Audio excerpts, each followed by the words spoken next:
Graça e paz, queridos, bem-vindos ao nosso encontro semanal. Estamos dando início a um trimestre novo.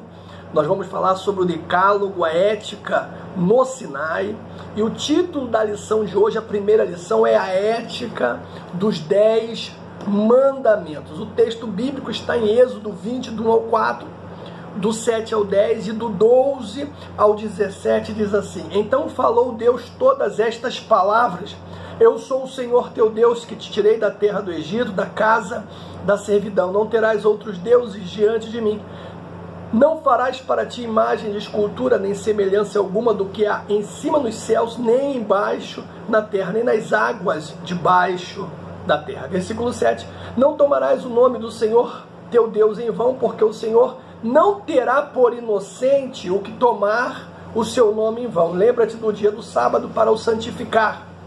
6 dias trabalharás e farás toda a tua obra, mas o 7º dia é o sábado do Senhor teu Deus. Não farás nenhum trabalho, nem tu, nem teu filho, nem tua filha, nem teu servo, nem a tua serva, nem o teu animal, nem o forasteiro das tuas portas para dentro. Versículo 12 ao 17. Honra teu pai e tua mãe, para que se prolongue os teus dias na terra que o Senhor teu Deus te dá. Não matarás, não adulterarás, não furtarás, não dirás falso testemunho contra o teu próximo, não cobiçarás a casa do teu próximo, não cobiçarás a mulher do teu próximo, nem o seu servo, nem a sua serva, nem o seu boi, nem o seu jumento, nem coisa alguma que pertença ao teu próximo. Palavra do Senhor. Amados, temos sim 3 objetivos para hoje. Primeiro é compreender que os 10 mandamentos foram entregues em primeiríssimo lugar para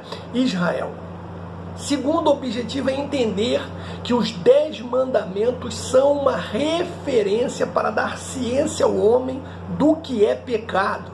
E terceiro e último objetivo é concluir que a ética dos 10 mandamentos traz valores imutáveis segundo os pensamentos de Deus. Pois bem, amados, todo indivíduo nascido em um lar estruturado tem a noção básica de uma vida correta. Isto em si já seria um bom ponto de partida, porque a lei foi proposta no coração do ser feito à imagem e semelhança de Deus, como diz o apóstolo Paulo aos Romanos 2, 14 e 15. Por quê? Quando os gentios que não têm lei fazem naturalmente as coisas que são da lei, não tendo eles lei, para si mesmos são lei, os quais mostram a obra da lei escrita em seus corações, testificando juntamente a sua consciência e os seus pensamentos, quer acusando, quer defendendo. Porém, amados, o soberano Senhor, Ele conhece as limitações do ente humano e sabe que não lhe seria possível andar de modo independente. Além disso, suas exigências transcendem ao que se pode abrigar no coração.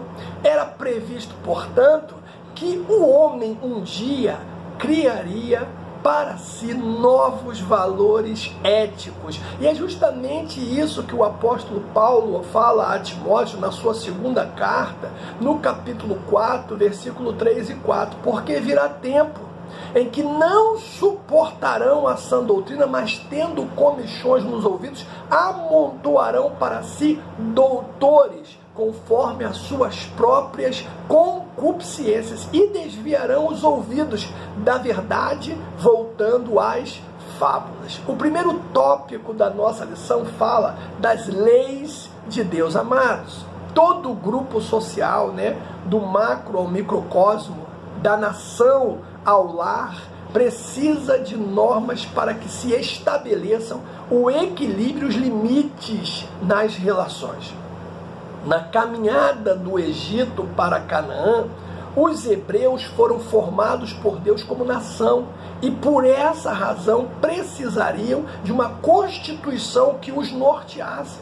Assim, Deus entregou a Moisés as leis que regiriam aquele povo. Foram 600 ou 613 mandamentos, sendo 248 positivos, do tipo faça, e 365 negativos, do tipo não faça. Os judeus, eles veem nesses números uma didática divina, na qual o número 248 corresponderia aos principais membros do corpo humano, e o número 365 corresponderia ao número de dias de ano. Então veja que dos 613 mandamentos, os 10 mandamentos, conhecidos pelos hebreus como as 10 palavras, que mais tarde foi mudada pela Septuaginta para Decálogo, constituem um resumo didático da ética de conduta, chamadas por Deus de sabedoria para os hebreus. Deuteronômio, capítulo 4, versículo 6 diz: guardai-os, pois, e cumpri-os, porque isso será a vossa sabedoria e o vosso entendimento perante os olhos do povo, que ouvirão todos estes estatutos e dirão: este grande povo é nação sábia e entendida. Dentro desse nosso primeiro tópico, nós temos os destinatários da lei.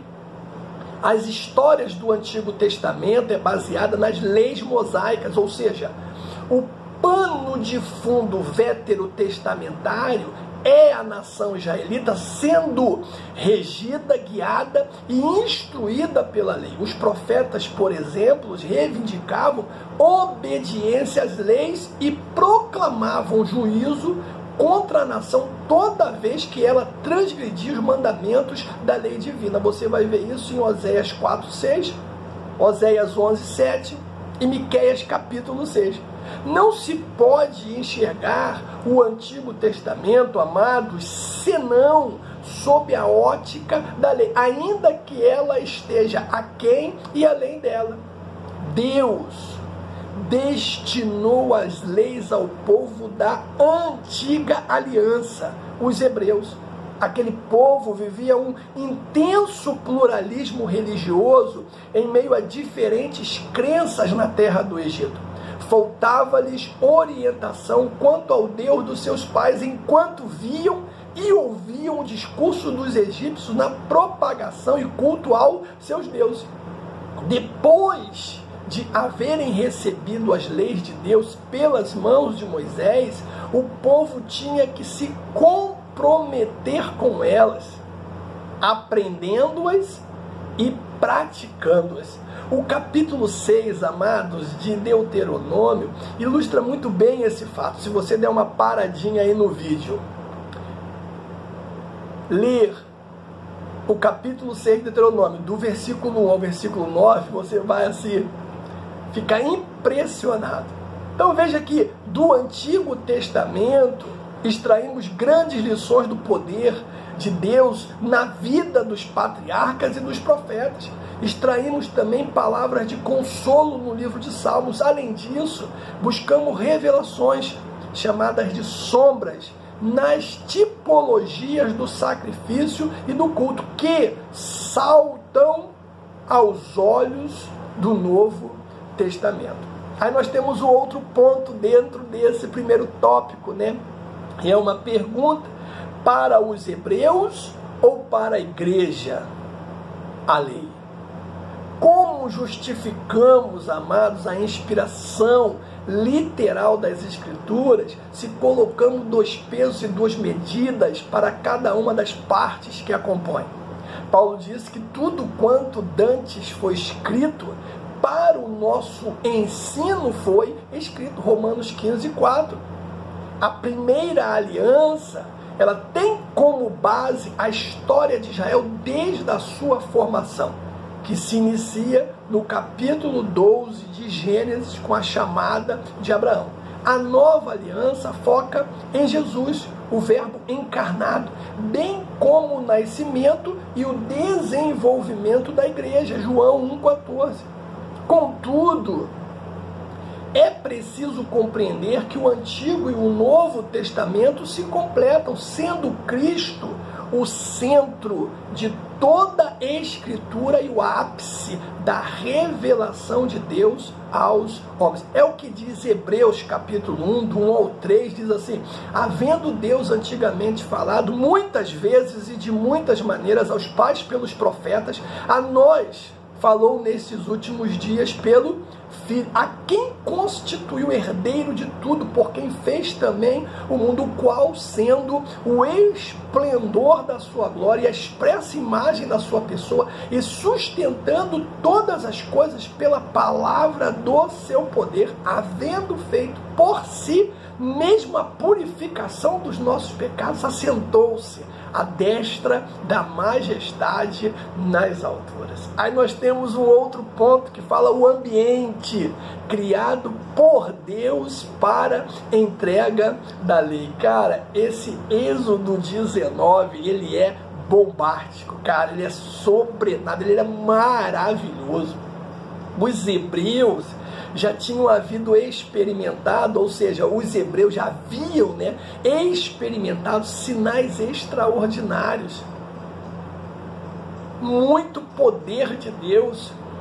Já haviam experimentado muitas manifestações do Todo-Poderoso. Foi um povo muito abençoado. Durante todo o tempo, Deus se manifestava de maneira assim surpreendente àquele povo.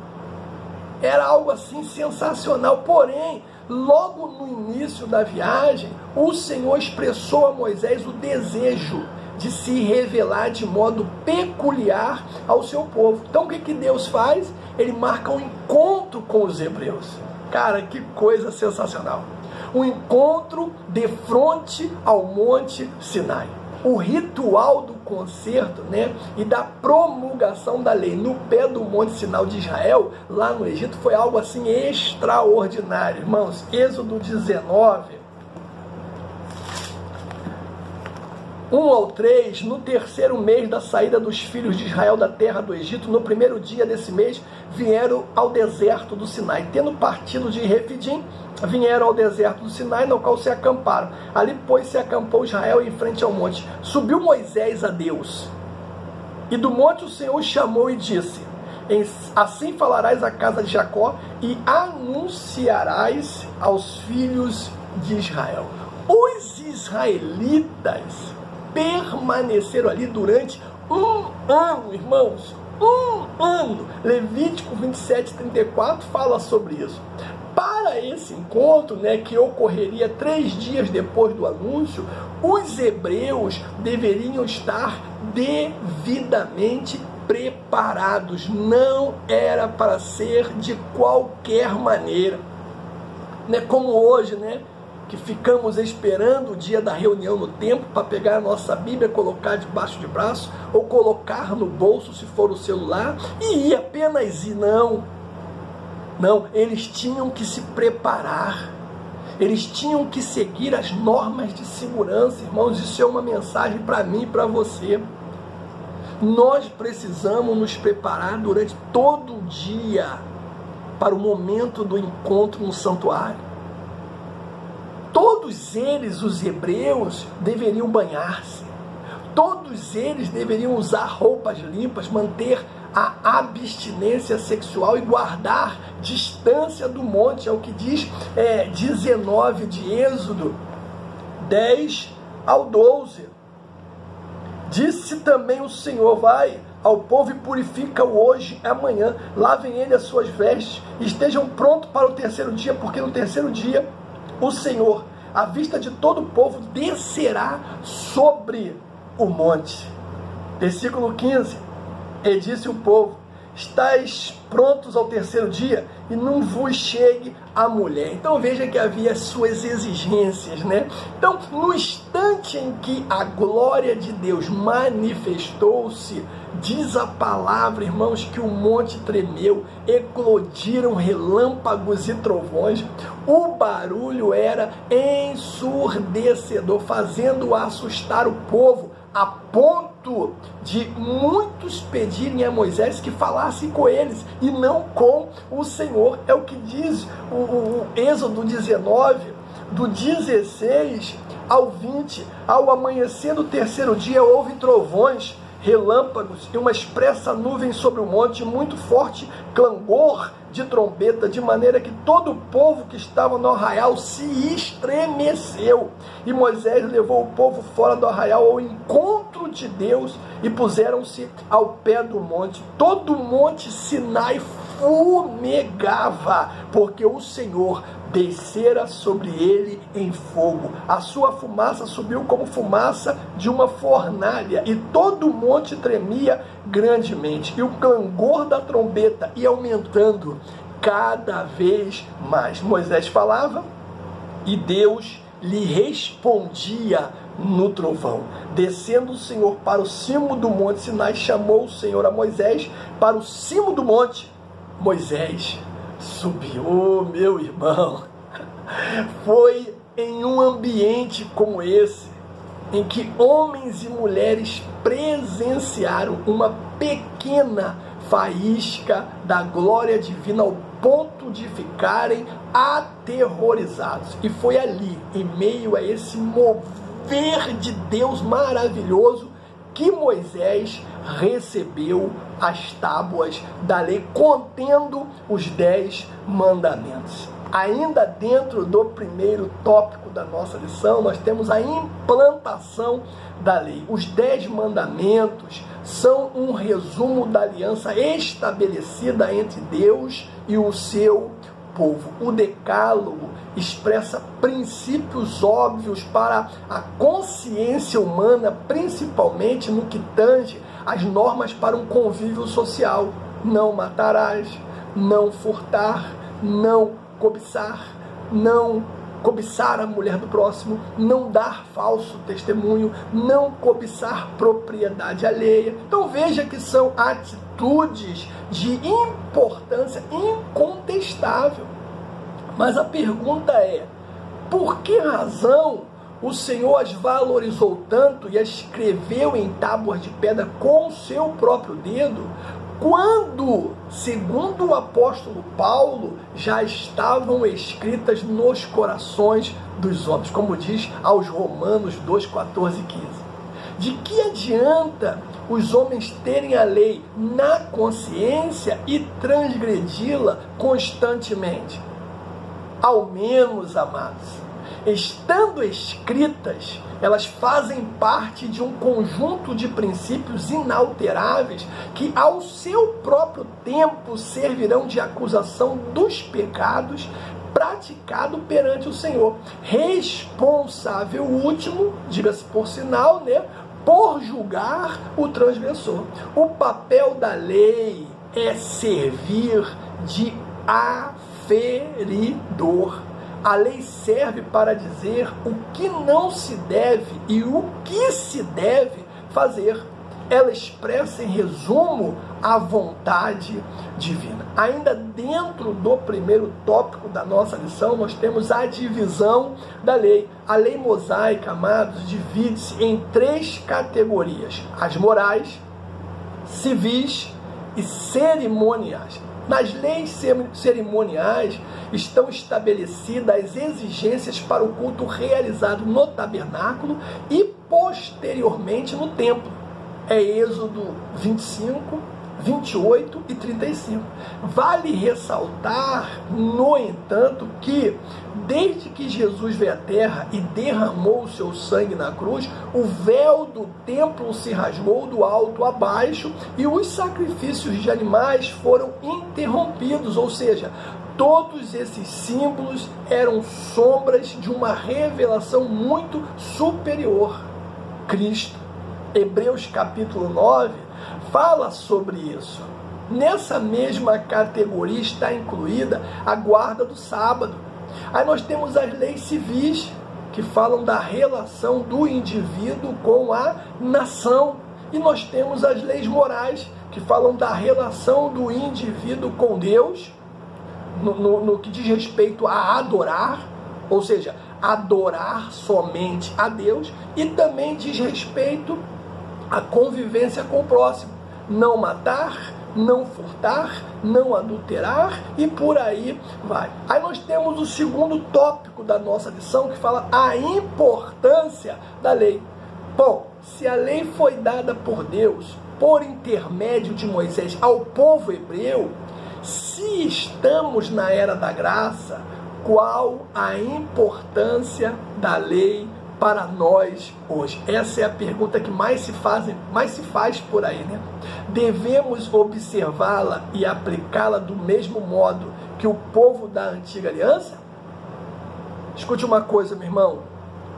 Como discípulos de Jesus, precisamos submeter tudo aos ensinos e obras do Salvador, como diz João 7,17. Além disso, cada aliança, né, lei e graça, precisa ser compreendida a partir dos seus contextos e propósitos específicos. Lembremos-nos de que o Filho de Deus resumiu toda a lei em 2 mandamentos: amar a Deus sobre todas as coisas e ao próximo como a si mesmo, Mateus 22. Aí dentro desse segundo tópico da lição, nós temos um outro ponto importante que fala da lei e a igreja.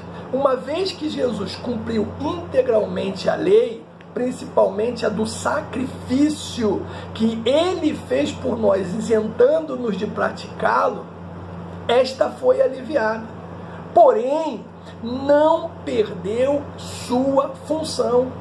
Se não houvesse lei, não haveria iniquidade, porque faltaria um aferidor que declarasse o que é e o que não é pecado. Onde não há lei, também não há transgressão. Paulo fala aos Romanos capítulo 4, capítulo 5, capítulo 7 sobre isso.